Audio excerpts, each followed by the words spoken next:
Imaginez l'endroit le plus magnifique d'Europe, le palais de tous les rêves, des miroirs dorés à l'infini, des lustres de cristal, des robes de soie, le summum du raffinement. Maintenant, respirez profondément, parce que derrière cette beauté absolue se cache l'une des réalités les plus répugnantes de l'histoire de France, des corps qui pourrissent vivants, des chairs qui se décomposent sous les perruques poudrées, des odeurs si pestilentielles que même les courtisans reculent devant leur propre roi. Louis XIV lui-même, le roi Soleil en personne, est littéralement en train de se désintégrer. Sa jambe est noire, des asticots grouillent dans ses plaies, et personne ne peut rien faire. Mais il n'est pas le seul. De la gale royale à la gangrène mortelle, en passant par des fistules inavouables et des bouches édentées qui puent la mort. Versailles était un enfer médical déguisé en paradis. 5 maladies, 5 horreurs, 5 vérités que l'histoire a longtemps cachées. Et ce que vous allez découvrir va vous glacer le sang. Avant de commencer, dites-moi en commentaire, d'où regardez-vous cette vidéo aujourd'hui? Et si vous aimez découvrir les vérités cachées de l'histoire de France, celles qu'on ne vous a jamais enseignées à l'école, abonnez-vous maintenant, parce que chaque semaine, je vous révèle les secrets les plus bouleversants de notre passé. Maintenant, entrons dans l'horreur de Versailles. 1er janvier 1715, Galerie des Glaces, Versailles. Le soleil d'hiver pénètre à travers les 17 arches monumentales. La lumière se réfléchit sur 357 miroirs, créant une illumination presque divine. Louis XIV, 76 ans, avance lentement devant sa cour assemblée. Chaque pas est mesuré, chaque geste est calculé. Les courtisans s'inclinent profondément, comme ils le font depuis des décennies. Mais aujourd'hui, quelque chose est différent. Plusieurs nobles reculent discrètement, pas par respect, par répulsion. Une odeur pestilentielle émane du roi Soleil lui-même, sous les couches de poudre de riz, de parfum à la violette et de fard blanc qui masque son visage. La vérité est impossible à cacher complètement. Ses joues sont creuses, des abcès percent sous le maquillage. Son haleine est si fétide que même ses plus fidèles serviteurs détournent instinctivement le regard lorsqu'il leur parle. Sa jambe gauche, gangrenée depuis des mois, le fait boiter. Il s'appuie lourdement sur sa canne en ébène incrustée de diamants. Dans moins d'1 an, il sera mort. Voici la vérité que Hyacinthe Rigaud n'a jamais peinte dans ses portraits officiels. La vérité que les chroniqueurs de la cour ont soigneusement censurée dans leurs récits. Le monarque le plus puissant d'Europe, celui qui a fait trembler tous les rois du continent, celui qui a construit le palais le plus magnifique jamais créé par l'homme, est littéralement en train de pourrir vivant. Et il n'est pas le seul. Versailles était un théâtre de l'apparence, une mise en scène permanente où chaque détail comptait. La position d'un tabouret, la longueur d'une révérence, le nombre de plumes sur un chapeau, tout était codifié, orchestré, contrôlé.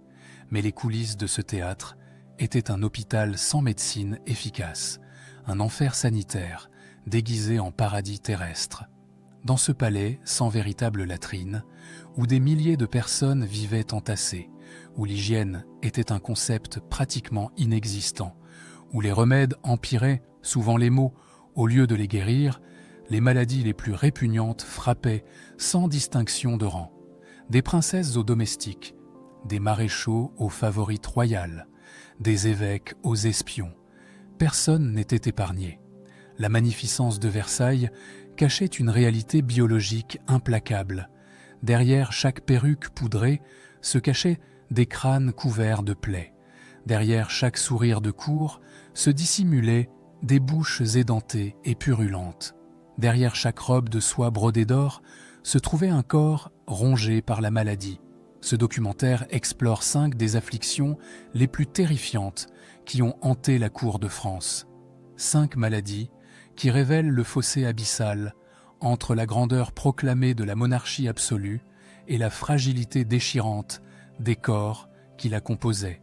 5 horreurs médicales qui nous rappellent que, malgré tout le pouvoir, toute la richesse, toute la gloire, nous restons humains, mortelle, vulnérable.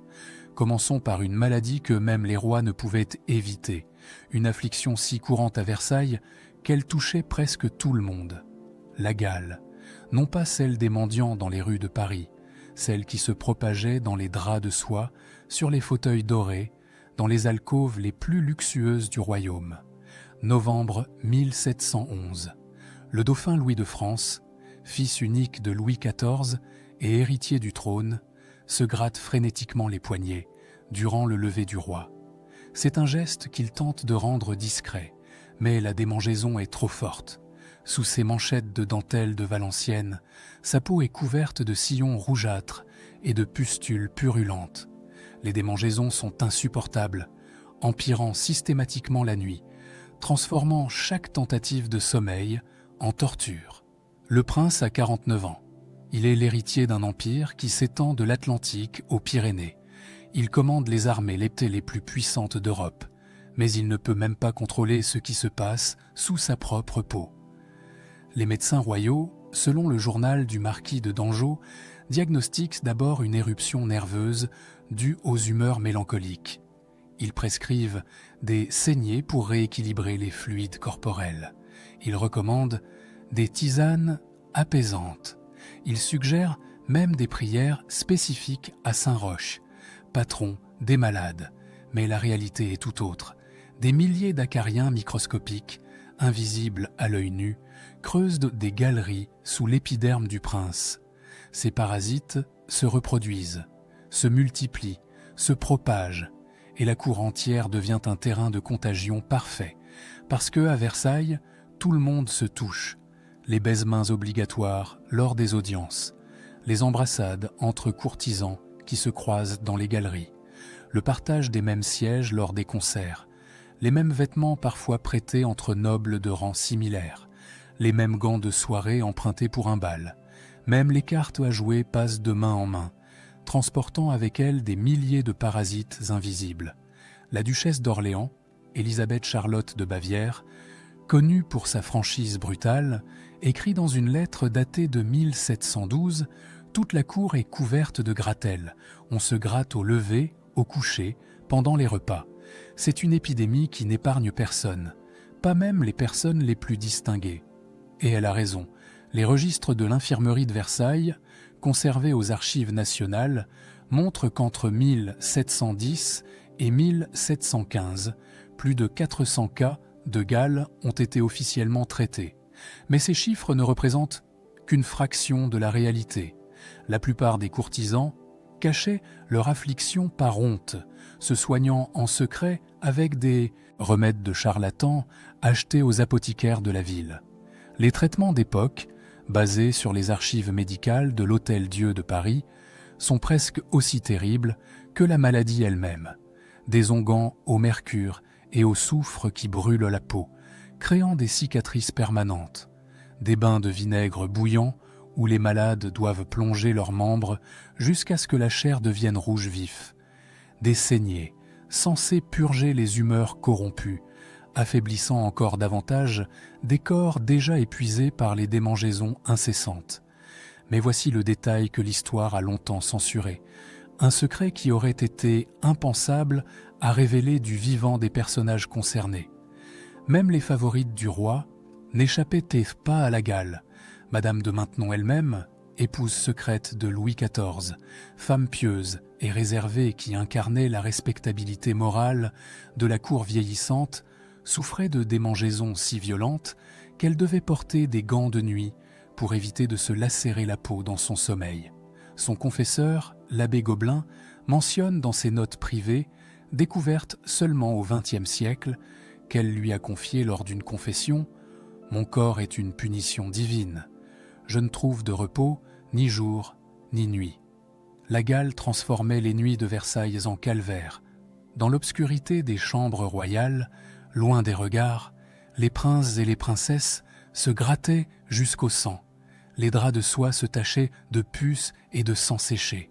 Les domestiques devaient changer les literies plusieurs fois par semaine, brûlant celles qui étaient trop contaminées. Si la gale était humiliante, si elle transformait chaque instant de vie en torture permanente. Elle n'était pourtant rien comparée aux horreurs qui allaient suivre, parce que d'autres maladies rôdaient dans les couloirs dorés de Versailles. Des afflictions bien plus terrifiantes, bien plus dévastatrices, bien plus mortelles. Au XVIIe et XVIIIe siècle, on l'appelait pudiquement le mal de Naples, ou la vérole, ou encore le mal français dans les cours étrangères. Mais derrière ces euphémismes se cachait l'une des maladies les plus dévastatrices qui ait jamais frappé l'humanité, la syphilis, un fléau qui a rongé l'Europe pendant des siècles, transformant des corps magnifiques en cadavres vivants. À Versailles, cette maladie était partout, mais personne n'en parlait jamais ouvertement.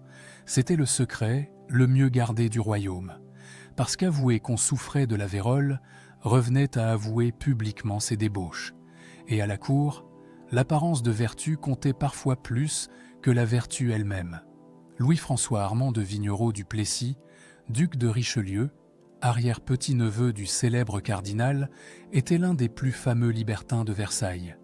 Séducteur notoire, emprisonné 2 fois à la Bastille pour ses aventures scandaleuses avec des femmes mariées, il incarnait l'insouciance aristocratique face aux conséquences morales et médicales de ses actes.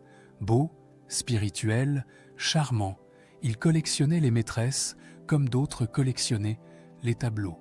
Mais en 1720, à 34 ans, sa vie bascule. Un chancre indolore apparaît sur son sexe, une petite plaie qui ne fait même pas mal. Richelieu, selon ses mémoires partiellement censurés et publiés seulement après sa mort, consulte discrètement un chirurgien des armées réputé pour sa discrétion. Le diagnostic est immédiat. Syphilis. Le médecin minimise. Il prescrit quelques onguents. Il assure que cela passera. Mais la syphilis ne passe jamais. 2 ans plus tard, en 1722, des éruptions cutanées couvrent le corps du duc. Des plaques rouges et suintantes apparaissent sur son torse, ses bras, son visage. Ses cheveux tombent par plaques entières, créant des zones chauves irrégulières sur son crâne. Il est obligé de porter des perruques toujours plus volumineuses pour cacher sa calvitie prématurée. La duchesse de Boufflers, qui tient un journal intime extraordinairement détaillé, note en 1725 « Le duc de Richelieu a le visage si couvert de pustules qu'on dirait un lépreux. Pourtant, il continue de paraître au bal comme si de rien n'était, dissimulant sa déchéance sous des couches de poudre blanche. Mais le pire est encore à venir. Dans les années 1740, la syphilis atteint son stade tertiaire. C'est le moment où la bactérie, après avoir dormi dans le corps pendant des années, se réveille et attaque les organes internes. Les archives médicales du docteur Silva, médecin personnel de Richelieu, révèlent la descente aux enfers. Des ulcérations profondes rongent le palais du duc. La maladie perfore même la cloison nasale. Son nez commence littéralement à s'effondrer de l'intérieur. Richelieu, toujours soucieux de son apparence, fait fabriquer un nez artificiel en cire colorée. Il le fixe chaque matin avec de la colle spéciale. Il le poudre soigneusement pour qu'il ressemble à de la vraie peau. Puis il sort, sourit, flirte, danse, avec un nez de cire qui menace de tomber à chaque mouvement brusque. Le traitement standard de l'époque est presque aussi terrible que la maladie. Le mercure. Des fumigations dans une boîte à suer où le patient, entièrement nu, est enfermé avec sa tête qui dépasse. On brûle du mercure en dessous. Les vapeurs toxiques montent. Le malade transpire abondamment, censément pour évacuer le poison de la vérole. Mais en réalité, c'est un nouveau poison qui entre dans son corps. Après ces séances, la salive devient noire. Les dents se déchaussent et tombent. Les gencives saignent en permanence. Le tremblement s'installe dans les mains. L'esprit commence à dérailler.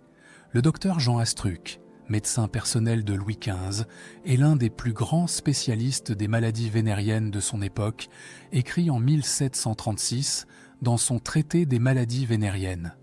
Le mercure guérit parfois la vérole, mais tue plus sûrement le malade. J'ai vu davantage d'hommes mourir du remède que de la maladie elle-même. Mais voici la vérité la plus déchirante. La syphilis ne frappait pas que les libertins. Des épouses fidèles, contaminées par leur mari volage, voyaient leur corps se désintégrer sans avoir jamais commis la moindre faute. Des femmes vertueuses, mariées par arrangement à des nobles syphilitiques, développaient les mêmes symptômes terrifiants. Leur nez s'effondrait, leurs cheveux tombaient, leur peau se couvrait de plaies purulentes. Et les enfants, les nouveau-nés. Le journal de la santé du roi, document officiel tenu par les médecins de la cour et conservé aux archives nationales, révèle qu'au moins 3 enfants royaux morts-nés, entre 1690 et 1710, présentaient des signes de syphilis congénitale, des crânes déformés, des os ramollis, des organes nécrosés. Ces bébés n'ont jamais eu la moindre chance de vivre. Leurs petits corps ont été rapidement enterrés dans les cryptes de Saint-Denis, sans cérémonie, sans témoin, juste une ligne dans un registre. Mort à la naissance, cause inconnue. Mais les médecins savaient, ils ont toujours su. La syphilis était le châtiment silencieux des plaisirs interdits. Elle transformait les plus beaux visages en masques d'horreur. Elle attaquait le corps de l'intérieur, détruisant progressivement les os, les organes, le cerveau lui-même. Dans ces stades finaux, elle provoquait la démence.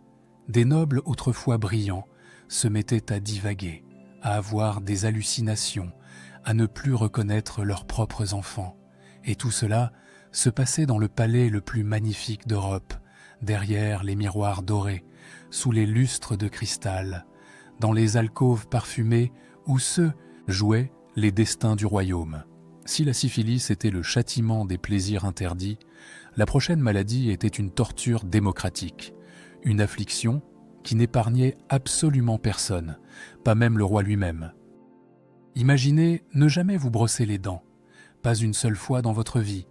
Imaginez consommer quotidiennement des quantités massives de sucre raffiné, de viande faisandée marinée dans des sauces épaisses, de vin épicé et de liqueurs sucrées. Imaginez qu'aucun dentiste digne de ce nom n'existe encore, que la seule solution à une rage de dents soit l'arrachage brutal, sans anesthésie, avec des pinces rouillées. Bienvenue dans la bouche d'un courtisan de Versailles. L'hygiène dentaire n'existait tout simplement pas au XVIIe siècle. On se rinçait parfois la bouche avec du vin ou de l'eau de rose. Certains nobles se frottaient les dents avec un linge imbibé de vinaigre. Mais c'était tout. Il n'y avait pas de brosse à dents, pas de dentifrice, pas de fil dentaire, rien. Le résultat était catastrophique. À 30 ans, la plupart des courtisans avaient déjà perdu plusieurs dents. À 40 ans, beaucoup n'en avaient plus qu'une dizaine.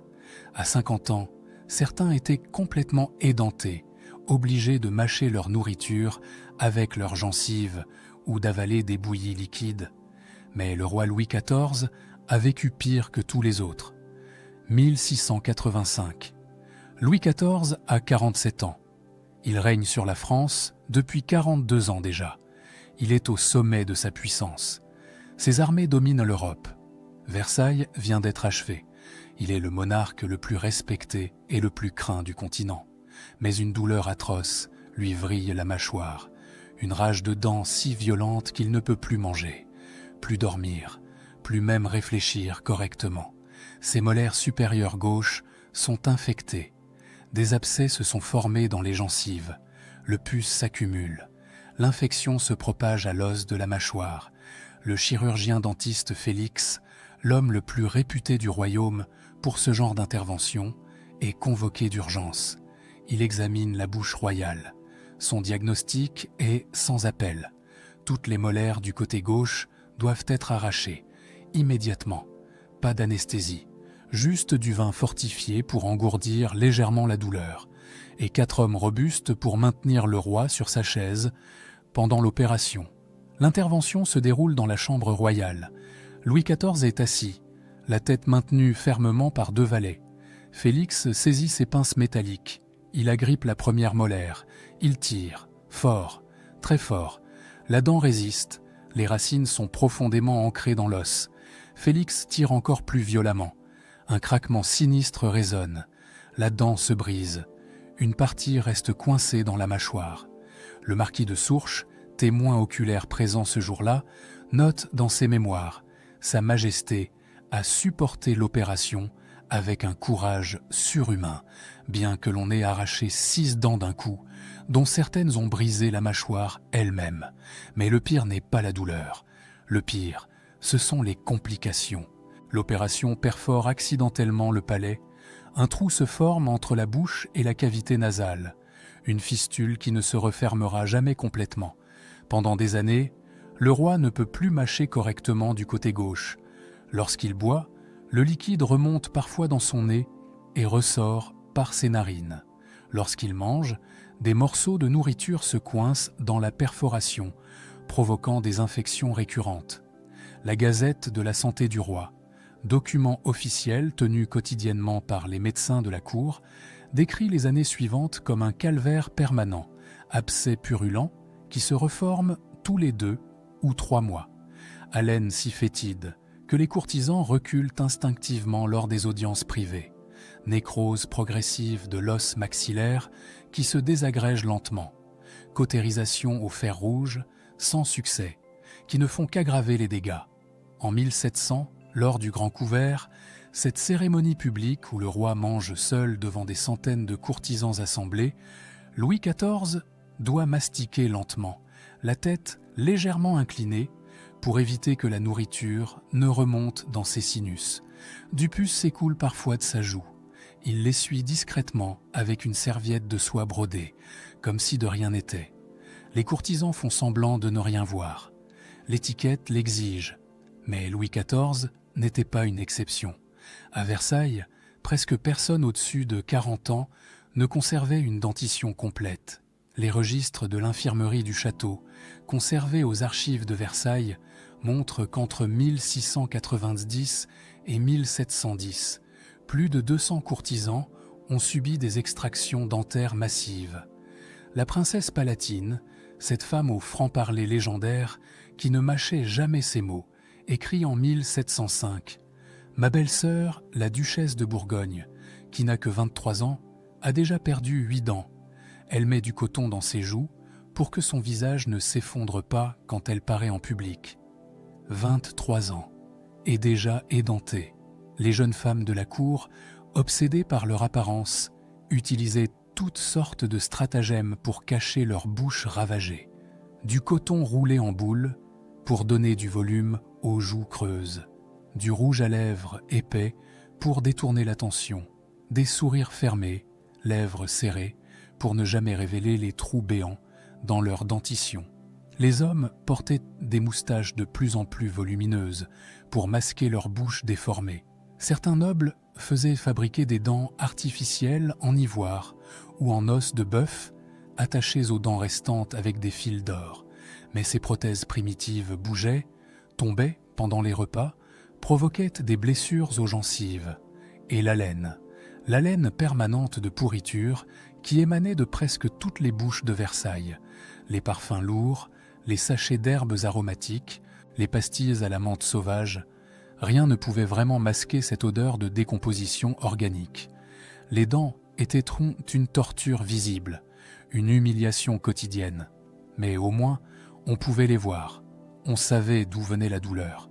La prochaine maladie attaquait de l'intérieur, dans les profondeurs du corps, là où personne ne pouvait regarder, là où la souffrance était absolue et la dignité impossible.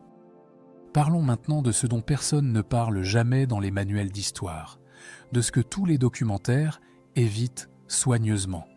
Les intestins de la monarchie absolue. Versailles Novpecté n'avait pratiquement aucune latrine. 3000 personnes vivaient dans un palais conçu pour l'apparence, pas pour la fonction, conçu pour impressionner, pas pour répondre aux besoins les plus basiques du corps humain. Il existait quelques chaises percées dans les appartements privés, quelques fausses d'aisance dans les sous-sols, mais pour l'écrasante majorité des courtisans, des domestiques, des gardes, il n'y avait rien. Alors il faisait où il pouvait. Les courtisans urinaient derrière les tapisseries flamandes qui valaient des fortunes. Il déféquait dans les recoins sombres des escaliers monumentaux, dans les jardins, derrière les statues de marbre. Certains utilisaient même les vases décoratifs, comme pots de chambre d'urgence. La princesse palatine, encore elle, toujours aussi directe, écrit en 1695 « Le château de Versailles est le plus beau et le plus dégoûtant endroit du monde. On ne peut faire 3 pas sans marcher dans de l'urine ou pire encore. L'odeur est parfois si forte qu'elle donne la nausée. Dans ces conditions sanitaires catastrophiques, les maladies intestinales étaient inévitables. La dysenterie frappait régulièrement. Des épidémies de diarrhée sanglante ravageaient la cour tous les 2 ou 3 ans. Des nobles mouraient déshydratés en quelques jours, vidés de leur fluide corporel. Mais pour Louis XIV, ce n'était pas la dysenterie le problème principal. C'était quelque chose de bien plus intime, de bien plus douloureux, de bien plus humiliant pour un roi qui incarnait la puissance absolue, des hémorroïdes, puis une fistule anale, janvier 1686. Louis XIV souffre d'hémorroïdes depuis des années déjà. C'est une conséquence directe de son mode de vie, des heures passées assis sur son trône, des repas gargantuesques qui surchargent son système digestif, une constipation chronique aggravée par une alimentation pauvre en fibres. Mais cette fois, la douleur devient insoutenable. Un abcès se forme près de l'anus, une poche de pus qui gonfle, qui brûle, qui lance. Puis l'abcès éclate de l'intérieur, mais au lieu de guérir, il se transforme en fistule, un canal purulent qui relie le rectum à la peau, un tunnel de chair infectée qui ne se refermera jamais seul. Le roi ne peut plus s'asseoir sans hurler de douleur. Il ne peut plus se tenir debout longtemps. Il ne peut plus monter à cheval, lui qui adorait la chasse. Le pus s'écoule continuellement, trempant ses vêtements malgré les bandages épais. L'odeur est épouvantable. Même les parfums les plus puissants ne peuvent la masquer. Et voici le dilemme qui va terroriser toute la cour. Opérer un roi était un sacrilège. Le corps royal était sacré, oint par Dieu lors du sacre à Reims. Toucher le roi avec un couteau relevait presque du blasphème. Mais Louis XIV agonise. Si rien n'est fait, l'infection va se propager. La gangrène va s'installer. Il va mourir. Le chirurgien Charles-François Félix, le même homme qui a arraché ses dents 11 ans plus tôt, propose une opération jamais tentée sur un personnage de ce rang. Une intervention chirurgicale pour inciser la fistule, drainer le pus, cautériser la plaie. Mais les risques sont énormes. L'infection, l'hémorragie, la mort sur la table d'opération. Félix s'entraîne d'abord sur des condamnés à mort. Il fait amener des prisonniers souffrant de fistules similaires. Il les opère encore et encore, perfectionnant sa technique d'incision. Combien de condamnés sont morts sous son scalpel avant qu'ils ne se sentent prêts pour le roi? Les archives ne le disent nous pas, mais on peut imaginer. 18 novembre 1686, 6 heures du matin, chambre royale. Louis XIV est allongé sur le côté gauche, dans son propre lit. 4 valets le maintiennent fermement. Pas d'anesthésie, juste du laudanum, une teinture d'opium et du vin fortifié. Madame de Maintenon, son épouse secrète, prie dans la pièce adjacente. Elle entend tout. Félix saisit son bistouri. Il incise 1 fois, 2 fois, 3 fois. Le roi grogne mais ne crie pas. Il serre les draps de soie entre ses poings. Il ordonne même à Félix, d'une voix tremblante mais ferme, « Continuez, monsieur, comme si vous opériez un paysan. » L'intervention dure 20 minutes. 20 minutes d'enfer. Félix ouvre la fistule sur toute sa longueur. Il draine le pus. Il cautérise la plaie au fer rouge. L'odeur de chair brûlée emplit la chambre. La fumée monte vers les plafonds peints. Le marquis de Dangeau, qui attend dans l'antichambre avec les ministres, écrit dans son journal « Sa Majesté a montré une fermeté qui a émerveillé tous ceux présents. Pas une plainte, alors que l'on voyait les chairs se consumer sous le fer. La convalescence est publique. Pendant 2 mois, Louis XIV ne peut pas s'asseoir normalement. Il reçoit ses ministres allongés sur le ventre dans son lit. Les pansements sont changés 2 fois par jour devant des courtisans qui doivent assister au lever du roi. Même dans cet état, c'est l'étiquette. Elle ne peut être brisée. Des dizaines de courtisans défilent chaque matin pour voir leur roi le derrière bandé, incapable de se tenir debout, recevant les rapports diplomatiques dans une position humiliante. Mais Louis XIV survit. L'opération est un succès. Félix devient une légende. Le roi lui offre une fortune.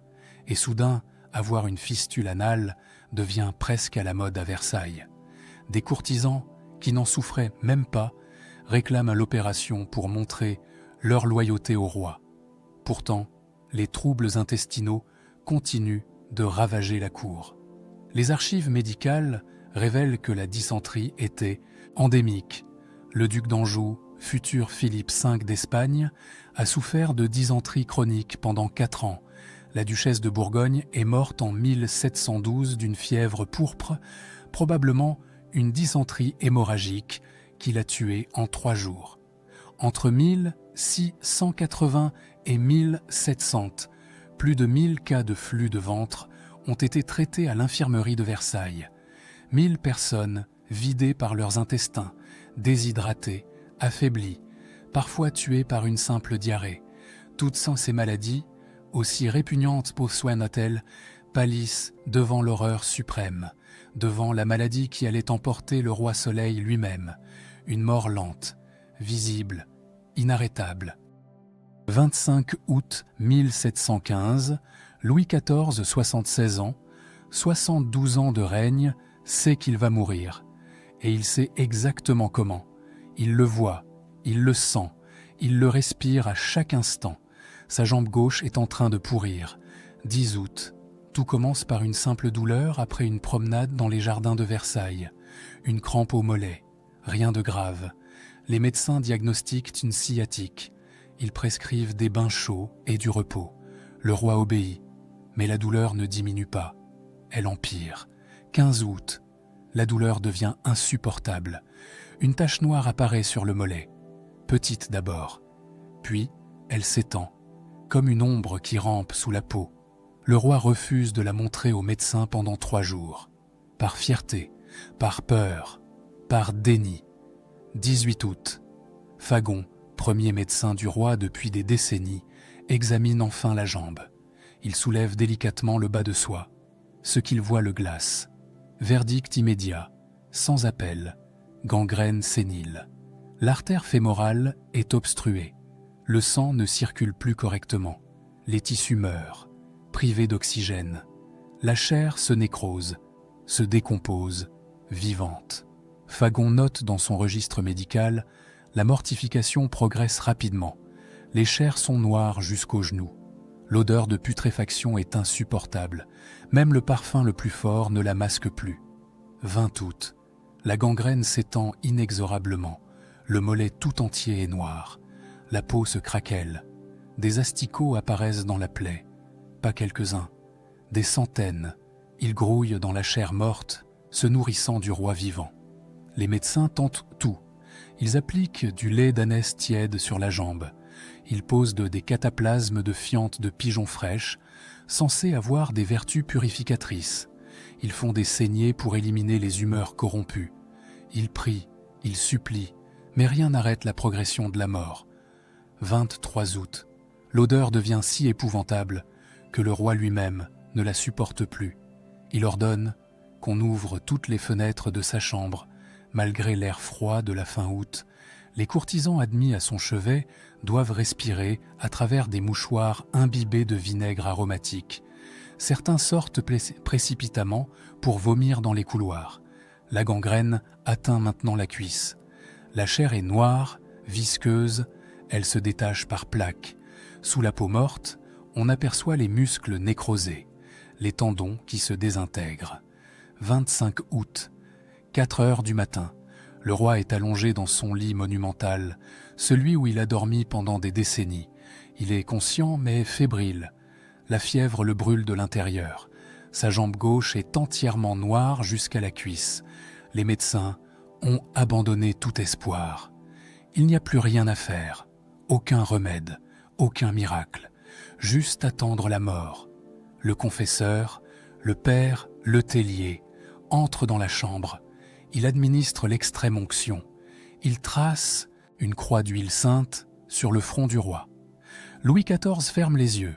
Il prie, puis il demande à voir son arrière-petit-fils. On fait entrer le futur Louis XV. L'enfant a 5 ans. Il est terrorisé. L'odeur le saisit immédiatement. Il recule, mais on le pousse doucement vers le lit. Le roi ouvre les yeux. Il regarde cet enfant qui va hériter d'un royaume immense. Il lui prend la main et il prononce les mots qui vont entrer dans l'histoire. « Mon enfant, vous allez être un grand roi.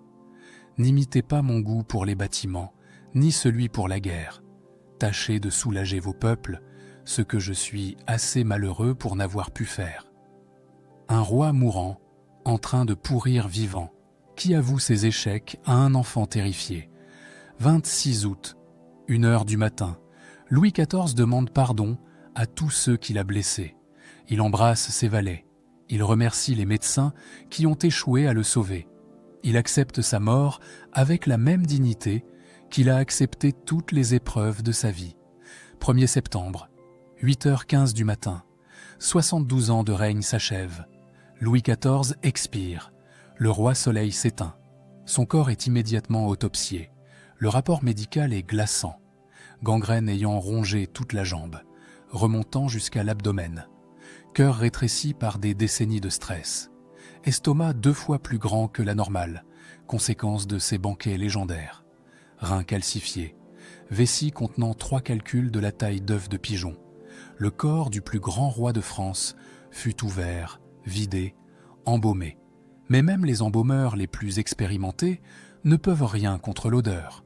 Les aromates, les résines, les huiles parfumées, rien ne fonctionne. La décomposition a commencé avant même la mort. Le duc de Saint-Simon, témoin de tout, écrit « Le corps du roi était si corrompu que même les aromates et les résines ne purent empêcher l'infection de tout contaminer. Les croque-morts eux-mêmes ont vomi durant la cérémonie. Les funérailles se déroulent dans la précipitation. La nuit, en secret, on transporte le cercueil rapidement vers la basilique de Saint-Denis. Même mort, même enfermé dans un cercueil de plomb, le roi pue. Nous avons ouvert ce documentaire dans la Galerie des Glaces, temple de la magnificence royale. Refermons-le ici, mais en regardant maintenant ce que les miroirs ne reflétaient jamais.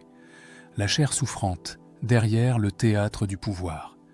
Ces 5 maladies révèlent une vérité que l'historiographie officielle a longtemps occultée. Versailles était une illusion. Derrière les fastes, les bals, les intrigues diplomatiques, se cachait une réalité biologique implacable. La cour la plus brillante d'Europe était aussi l'une des plus insalubres. Mais au-delà de la répulsion, ces récits nous rappellent quelque chose d'essentiel. Ces rois, ces princes, ces duchesses n'étaient pas des divinités. Ils étaient humains, mortels, fragiles. Louis XIV, le roi Soleil, l'incarnation du pouvoir absolu, est mort dans d'atroces souffrances, rongé par la gangrène, entouré d'une odeur pestilentielle. Toute sa grandeur politique, toutes ses victoires militaires, tous les palais qu'il a bâtis n'ont rien pu contre la décomposition de son propre corps.